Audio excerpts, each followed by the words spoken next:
Hey guys and girls, welcome to the first video. Before I get started, I think it would be worth giving you guys a brief overview of what my channel is about and the stuff you can expect from me. Basically, I'll be releasing videos on anything that affects mental health of the brain in some capacity, so I'll be covering everything from anxiety and complexes to mental disorders. As for schedule, I don't have anything set, but you can expect a video every 1 to 2 weeks. With that in mind, let's get into the first topic. Today, we'll be covering EDNOS. Kind of. Let me explain. First, what does EDNOS actually mean? EDNOS stands for Eating Disorders Not Otherwise Specified and covers a very large array of individuals and symptoms and was the most common eating disorder diagnosed, with 60% of adult patients who had eating disorders being diagnosed with EDNOS. However, EDNOS was reclassified to OFSED in 2013, which stood for Other Specified Feeding or Eating Disorders, and this only affects around 30% of people who sought treatment for an eating disorder, which was only half the number of people who were diagnosed with EDNOS, and this was because the criteria for a person reclassified as OFSED was different to EDNOS. So how did the criteria change?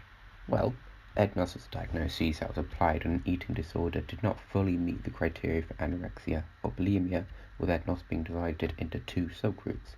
The first subgroup being cases that generally resemble bulimia or anorexia, but don't meet criteria in some way. The second subgroup would be cases that contain features of both anorexia and bulimia. As you can tell, this type of classification is extremely broad and covers almost anything that isn't a diagnosed eating disorder on its own. So with the past classification established, let's look at OFSED. OFSED has been in use since 2013. This diagnosis covers eating disorders that do not meet the criteria for anorexia, bulimia, or binge eating, but also display symptoms of them. So the decrease in diagnoses from 60% to 30% comes from the abandonment of the inclusion of the second subgroup of EDNOS. So to quickly summarize everything so far, OFSED is a diagnosis for an eating disorder that has the symptoms for anorexia, bulimia, and binge eating, but doesn't fully meet the criteria for some reason. This is all well and good, but in order to work out what this actually means, we need to know what the criteria for anorexia, bulimia, and binge eating are. Let's start with anorexia.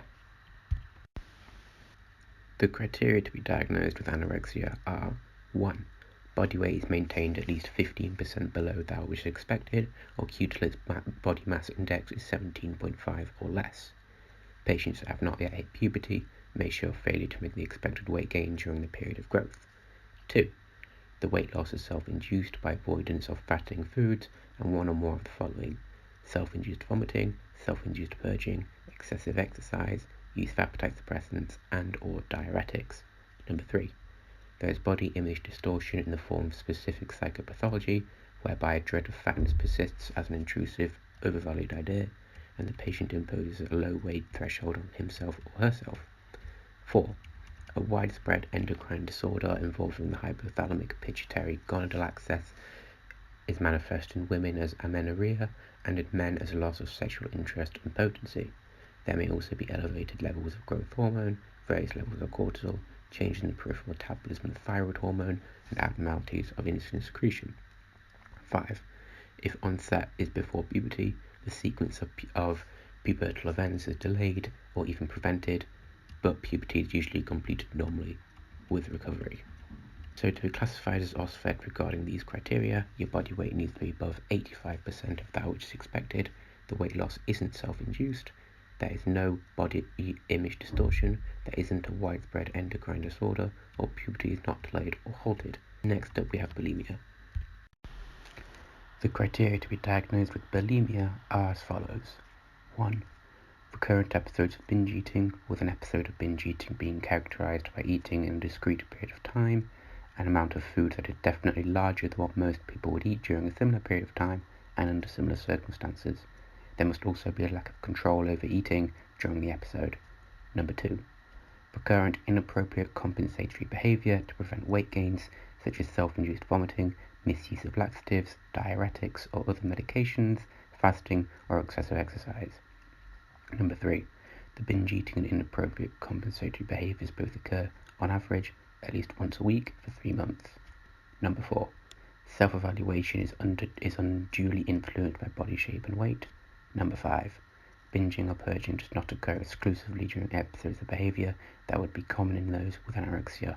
So for this set of criteria, in order to be diagnosed with OFSED, there must be an absence of recurrent episodes of binge eating, a lack of recurring inappropriate compensatory behaviour to prevent weight gain, the binge eating and compensatory behaviours do not occur regularly, there is no self-evaluation based on body shape and weight, or binge eating or purging occur exclusively during episodes of behaviour where it would be common for those with anorexia.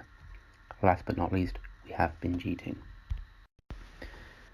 The criteria for binge eating are as follows. 1.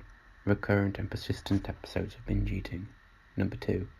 Binge eating episodes are associated with 3 or more of the following: eating much more rapidly than normal, eating until feeling uncomfortably full, eating large amounts of food when not feeling physically hungry, eating alone because of being embarrassed by how much one is eating, feeling disgusted with oneself, depressed, or very guilty after overeating. Number 3. Marked distress regarding binge eating. Number 4. The absence of regular compensatory behaviours, such as purging.